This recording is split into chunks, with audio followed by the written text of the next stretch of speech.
Bring the coffee, intern. The voice did not just cut through the silent room. It slithered across the long mahogany table like an oil slick. That was Roger Highland, 64 years old, tan from tax-deductible golf trips to Cabo, and possessing the intellectual depth of a puddle in a parking lot. He was the kind of guy who thought synergy was a personality trait and harassment was just a suggestion box he could ignore.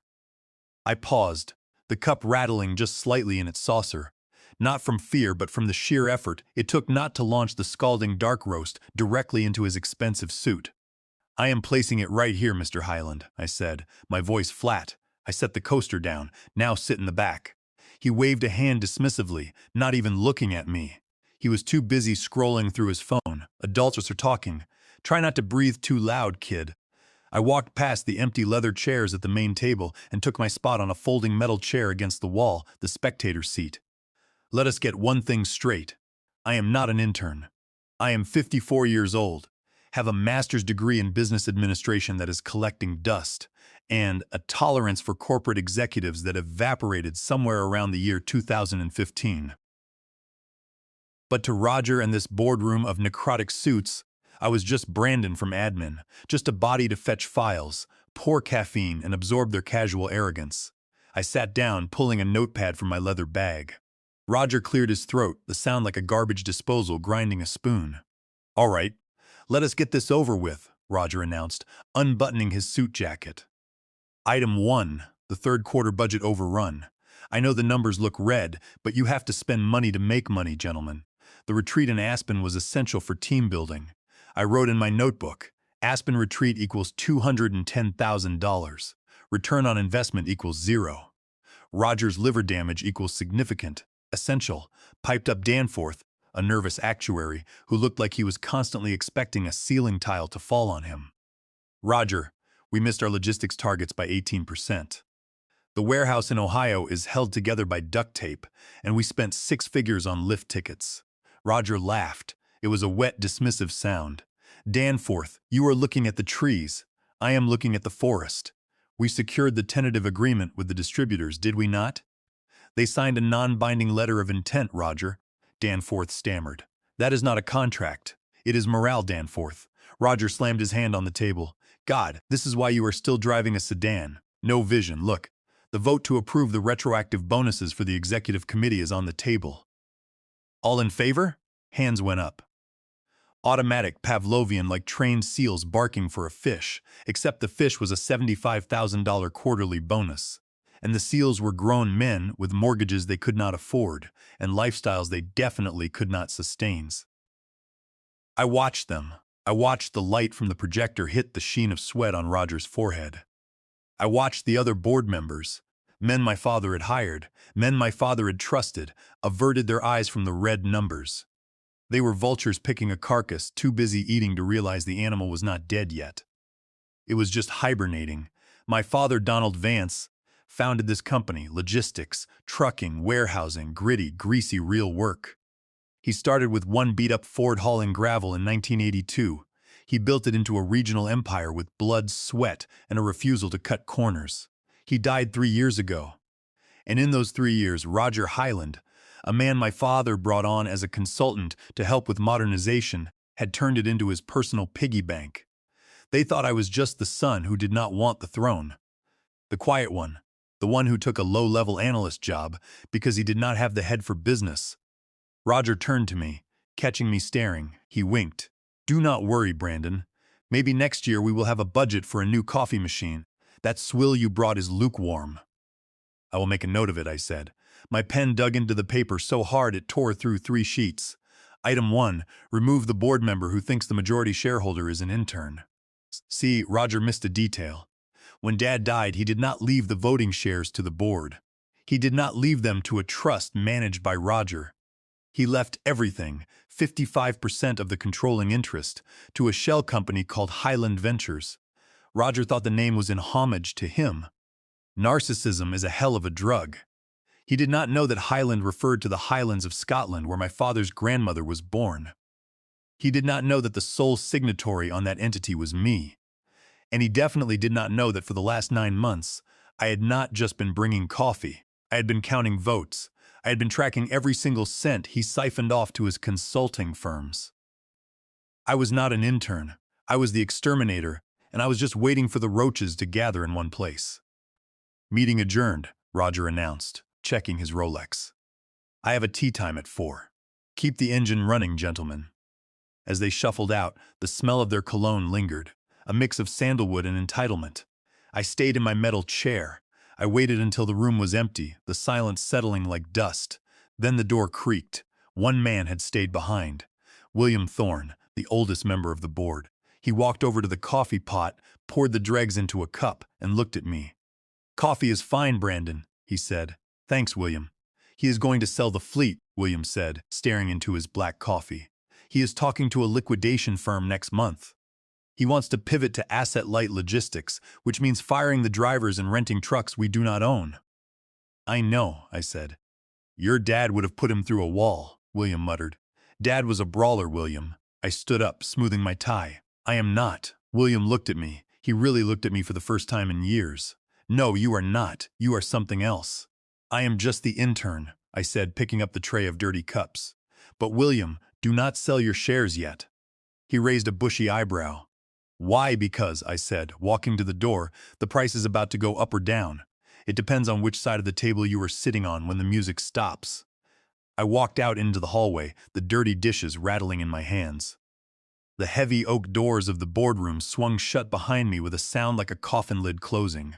Roger was already halfway to the elevator, yelling at someone on his phone.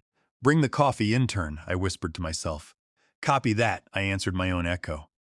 Coffee delivered. Arsenic is next. The office at 9 p.m. is a different beast than the office at 8 a.m. in the morning. In the morning, it is a theater of performative busyness. People power walking with empty folders, phones ringing just to prove they exist. The hum of fluorescent anxiety. But at night, the building exhales. The air conditioning rattles like a smoker's cough. The shadows stretch out over the cubicles, turning the floor into a graveyard of abandoned ambitions. This was my time. I sat in my cubicle, a beige box nestled between the copier and the bathroom. A prime location if you enjoy the smell of ozone and cheap air freshener. But I was not logging into the Brandon admin assistant profile. I pulled a small encrypted USB drive from the lining of my leather wallet. It looked like a cheap promotional stick you would get at a job fair, but inside was a Linux boot drive with a key logger I had installed on the server 5 months ago. Is that illegal? Probably. Do I care? Let us just say my moral compass points strictly towards survival, and right now the ship was sinking. I booted up the machine. The screen flickered, bypassing the standard corporate login. Instead, I was staring at raw command lines. I navigated to the board minutes archive. Roger was lazy. That was his fatal flaw.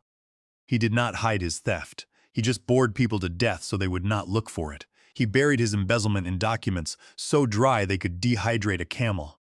"Let us see what you have been up to, you slippery bastard," I muttered, lighting a metaphorical cigarette.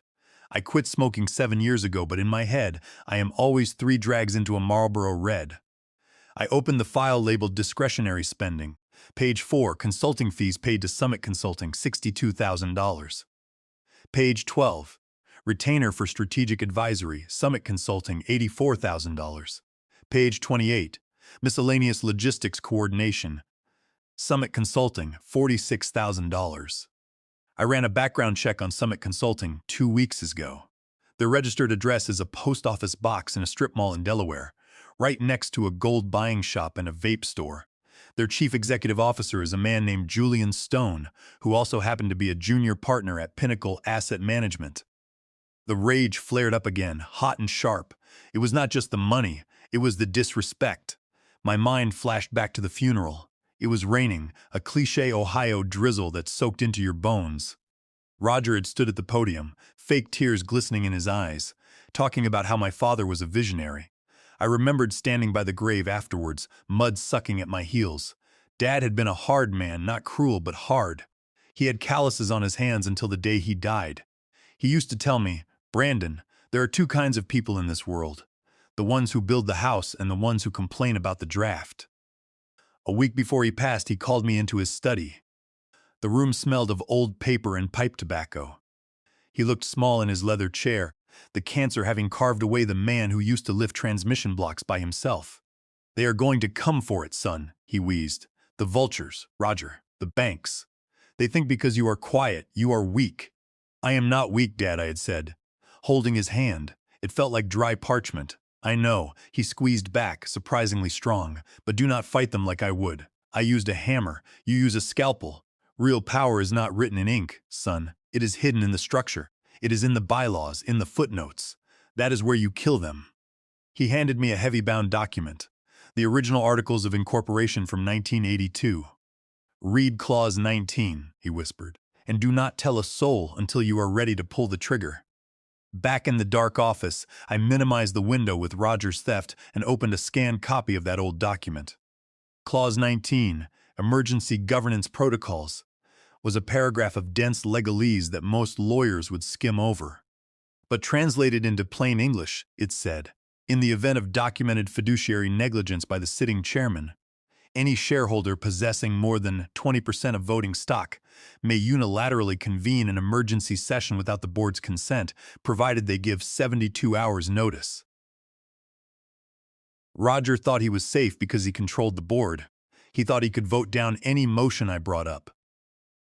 But Clause 19 bypassed the board entirely. It went straight to the shareholders. And here was the kicker. Roger had diluted the shares over the last 5 years to bring in his golf buddies.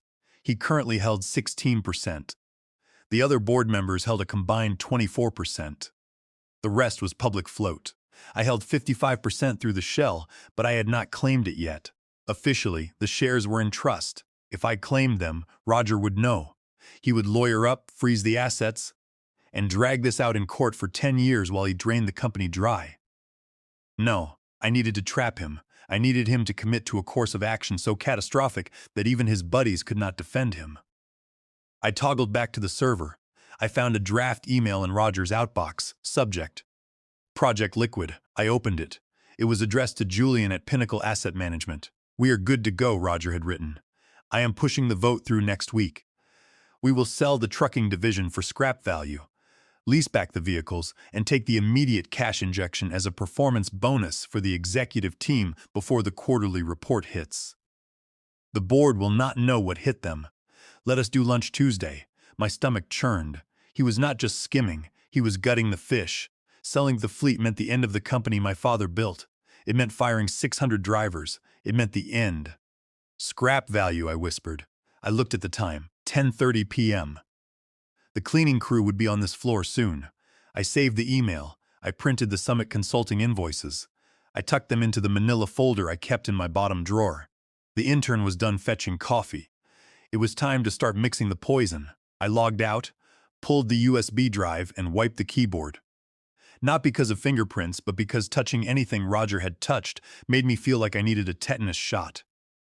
As I walked to the elevator, my phone buzzed.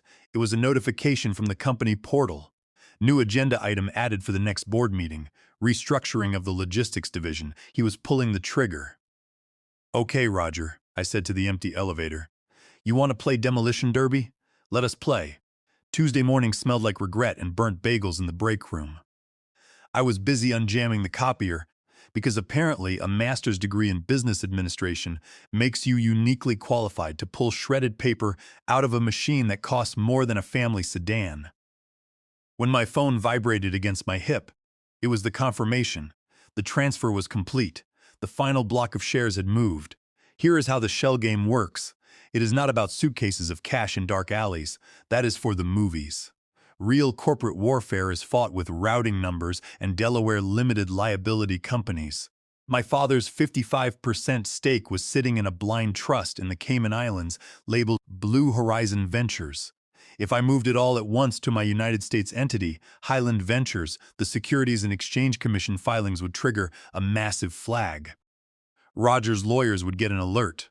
Who is this whale buying half the company? So I had to be a ghost. I had to be a termite eating the wood from the inside. I had already moved 20% 9 months ago, just under the radar, to meet the requirements of Clause 19. But to trigger the nuclear option, I needed to show a flurry of activity that looked like disconnected investors buying in, not one massive hostile entity. I went back to my desk, opened a spreadsheet that looked like a catering order form, but was actually my battle map. I had created 3 new limited liability companies last week: Sunrise Logistics Partners, Ohio Freight Solutions, and Kramer and Associates. I was moving the remaining shares from the Cayman Trust into these 3 buckets: 11% to Sunrise, 12% to Ohio Freight, and 12% to Kramer. To Roger, it would look like random market movement, maybe some speculation because of the liquidation rumors. He would not see me. He would see market interest. His ego would probably tell him it was because he was such a genius chief executive officer that investors were flocking. Brandon, Roger's assistant, a woman named Rebecca Cole, who had the personality of a stressed-out chihuahua, poked her head over my cubicle wall. Roger needs the updated profit and loss statements for the lunch meeting. He wants to know why his dry cleaning is not here. The profit and loss is in his inbox, Rebecca, I said, typing a command to authorize a wire transfer of $2 million while maintaining eye contact. And his dry cleaning is at the front desk. I told him that an hour ago. Well, tell him again. He is stressed. Stressed, I repeated flatly. Right. I hit enter. The money moved. Kramer and Associates just bought another block of shares. I walked the profit and loss statement into Roger's office. He was practicing his putting stroke on a green that cost more than my first truck. Yeah, screw the pension fund, he was saying. By the time it gets to court, the entity will not exist. We will be liquid. He saw me and muted the call. Did you bring the sparkling water? We are out of Pellegrino, Mr. Highland. It is tap water or the tears of the underpaid workforce. Your choice, he blinked. Then he laughed. You are getting feisty, Brandon. Maybe I will not fire you when we restructure. You are too kind, I said, setting the papers down. On his desk was a notepad with a list of names. Donaldson, yes Manning, yes Danforth, yes William, no, result, we win. He thought he had the votes locked. He was going to call the vote this Friday. That was 3 days away. My transfers would not clear fully for 48 hours. I was cutting it close. I needed to stall him. I went to the server room and found the IT guy, Gavin.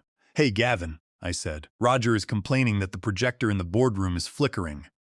He wants it fixed before Friday. It is brand new, Gavin frowned. I know, but take it down for maintenance for a few days to be safe. Gavin shrugged. If I take it down, I have to order a part. It will not be up until Tuesday. Perfect, I smiled. Without the projector, Roger could not show his flashy slideshow about why selling the company was a paradigm shift. He would have to rely on paper handouts. Step 1, get the shares. Step 2, load the transfers. Step 3, jam the enemy's projector. I checked my email. Sunrise Logistics Partners transaction was pending for Thursday at 11:59 p.m. Friday morning meeting. Thursday night clearance. I was playing chicken with a train. Hey, Brandon, Roger yelled. Where is my damn Pellegrino? Coming, sir. I called back. The annual stakeholder gala was held at the Marriott downtown. It was a display of excess with ice sculptures and a jazz band. I was there as event support, wearing a plain black suit, holding a clipboard to look busy. The room smelled of prime rib and desperation. Roger was near the bar, wearing a tight tuxedo, his face flushed with gin. He was surrounded by his yes-men, Danforth, Donaldson, and Jeremy Stone from Pinnacle Asset Management. If you do not like the severance package, you can take it up with the bankruptcy court, Roger was booming. The men laughed. They had gold parachutes. The drivers had parachutes made of anvils. I stood by a pillar. Enjoying the party, Brandon? I turned. It was William Thorne. It is a lovely display of hubris, William, I said. He is announcing the vote tomorrow morning, William whispered. He printed the decks on glossy paper since the projector is down. Do you have a plan? I have a plan, I said. Tomorrow when the meeting starts, do not sit in your usual spot. Sit on the left. Leave the chair opposite Roger empty. Leave the foot of the table open. William searched my face. All right, he nodded. When I start talking, do not interrupt.